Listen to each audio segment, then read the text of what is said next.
kasing-kasing, dapat punta ilang tan-aon, kining tao, sea of humanity, looking for the return of our beloved Father.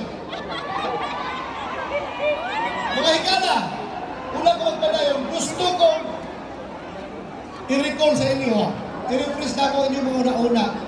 Niling atong campaign sa war on drugs. Ang atong uplantukhang.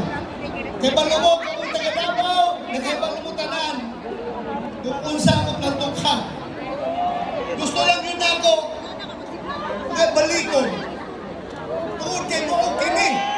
Mao Kini ang hinungdan kung ano ang atong pinalagang presidente ato karon sa ICC. Akong Usman. Katong ako'y city director dito sa Davao. Isugo ko ni presidente. Sulti niya ba to? Ang droga ayaw pasagdi. Buhatan niya ang dapat imong buhaton.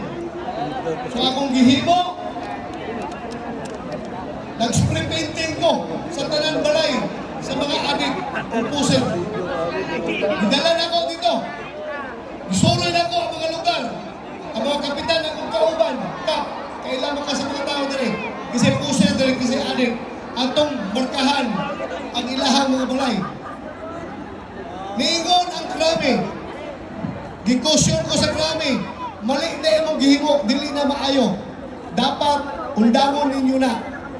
So akong giingan si President Duterte, Sir, dili daw ni pwede ito buhaton.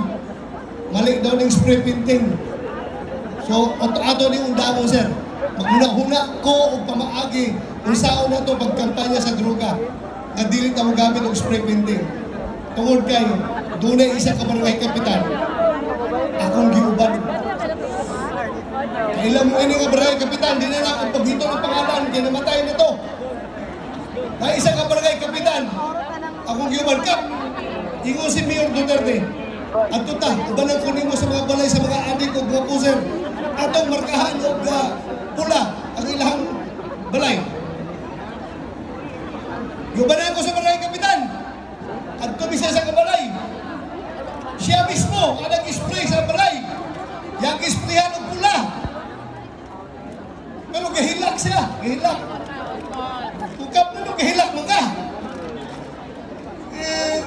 Gahilak ko, sir. Kaya ako ning balay.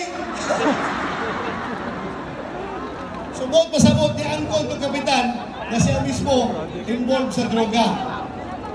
Sumotong, giundang na to, naguna-una ako, tok-tok hangyo, mo gihapon, at doon ang mga panimalay, tok-tokon o gahangyoon, kanto mga involved sa drugs, na muundang na. So, fast forward, nahimo sa presidente. Pagka-presidente ni Pangulong Duterte, ginanday ko niya.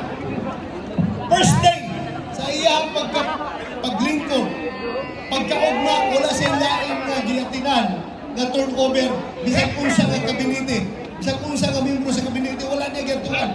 Ang una niya giyatuan, ang akong turnover sa krami. Kanto siya dito ng turnover.